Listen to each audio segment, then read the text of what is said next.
रात का समय था। सन्नाटा चारों ओर फैला हुआ था। संत नामदेव जी कहीं जा रहे थे। तभी रास्ते में उन्हें एक आदमी दिखाई दिया।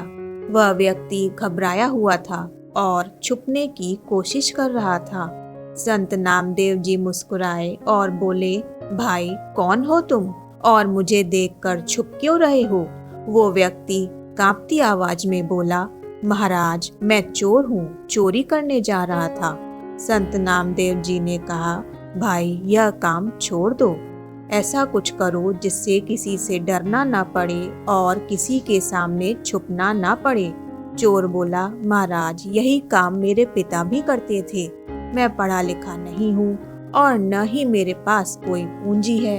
अगर मैं यह भी छोड़ दूं, परिवार का पालन पोषण कैसे करूँगा? संत नामदेव जी कुछ क्षण चुप रहे, फिर बोले, ठीक है भाई, चोरी करते रहो, पर एक बात माननी होगी। चोर बोला, आज्ञा कीजिए महाराज। संत बोले, आज से झूठ मत बोलना, सदा सच बोलना, यही तुम्हारा कल्याण करेगा। चोर ने वचन दिया और दोनों अपने अपने रास्ते चल पड़े। रास्ते में चलते हुए चोर सोचने लगा, सच बोलकर चोरी कैसे होगी, पर वचन दिया है तो निभाना होगा। थोड़ी दूर गया तो सामने एक व्यक्ति मिला। वह कोई साधारण आदमी नहीं था, बल्कि भेष बदलकर निकला हुआ राजा था। राजा ने पूछा, कौन हो तुम और इतनी रात में कहाँ जा रहे हो? चोर ने सोचा, झूठ तो बोल नहीं सकता, सच सच बता देता हूँ, जो होगा देखा जाएगा। फिर बोला, मैं चोर हूँ और चोरी करने जा रहा हूँ। राजा चकित हुआ, यह कैसा चोर है जो स्वयं ही बता रहा है कि मैं चोर हूँ? राजा ने आश्चर्य प्रकट करते हुए कहा कि अरे, ऐसे खुलेआम कौन कहता है? लगता है कि तुम कोई सैनिक या जासूस हो। चोर बोला, नहीं नहीं, मैं मजाक नहीं कर रहा हूँ, मैं सचमुच चोर हूँ। राजा बोला, वाह, मैं भी नया नया चोर बना हूँ। चलो आज दोनों मिलकर चोरी करते हैं। राजमहल में। चोर चौंका, राजमहल में? पागल हो गए हो क्या? राजा बोला, घबराओ नहीं, मैं पहले वही काम करता था, पर राजा मुझसे किसी बात पर नाराज हो गया और मुझे नौकरी से निकाल दिया। मजबूर होकर मैंने यही रास्ता चुन लिया। मुझे राजमहल के एक एक गुप्त द्वार का पता है। चलो आज राजमहल में भाग्य आजमाते हैं।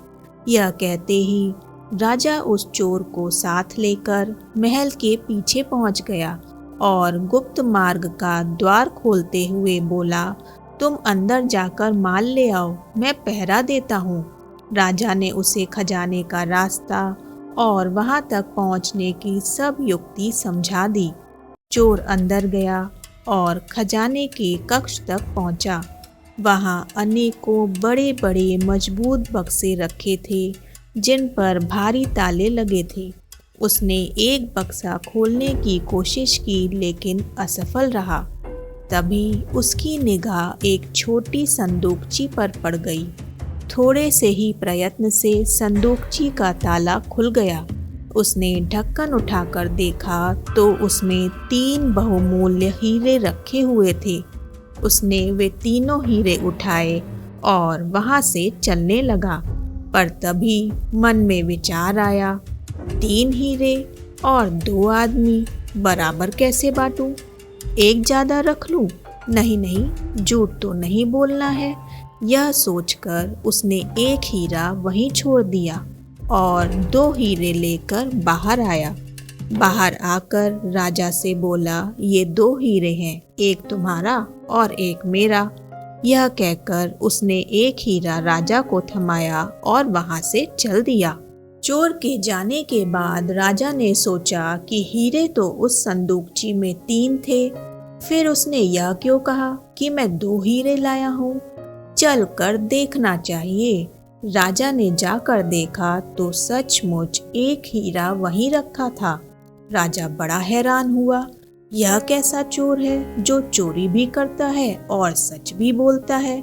राजा ने खजाने का द्वार खुला छोड़ दिया और अपने शयन कक्ष में जाकर सो गया। सुबह हुई और राजमहल में हल्ला मच गया। चोरी हो गई, चोरी हो गई। राजा ने कहा, खजाने का द्वार खुला मिला है, तुरंत जांच कर चोर का पता लगाओ। मंत्री राजा की आज्ञा पाकर खजाने वाले कमरे में गया। सब बक्से सही थे, केवल एक छोटी संदूकची का ढक्कन खुला हुआ था। उसमें एक हीरा रखा हुआ था।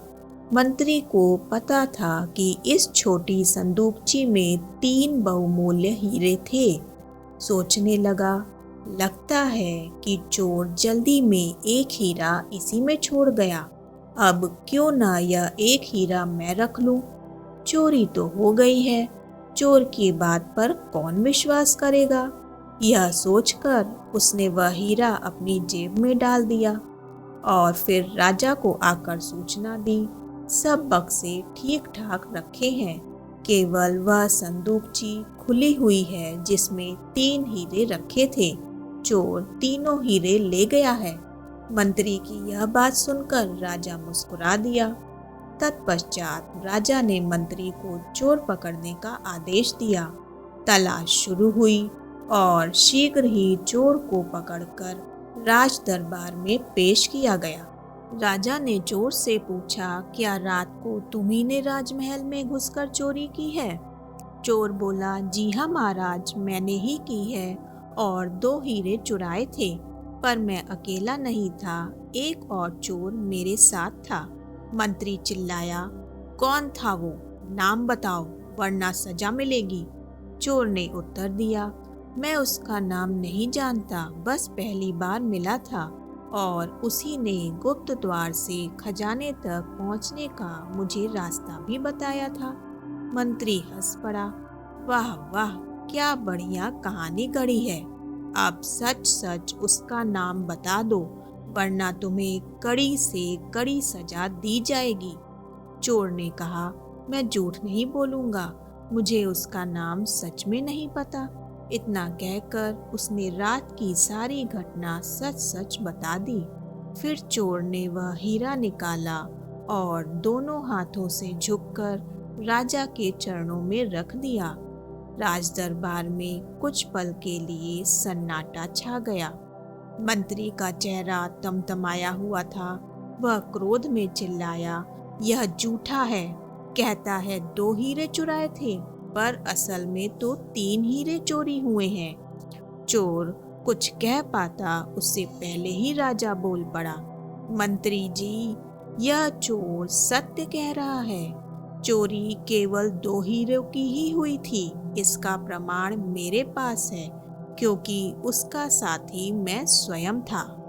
राजा ने आगे कहा, रात को मैं भेष बदलकर नगर भ्रमण पर निकला था, तभी मेरी मुलाकात इससे हुई।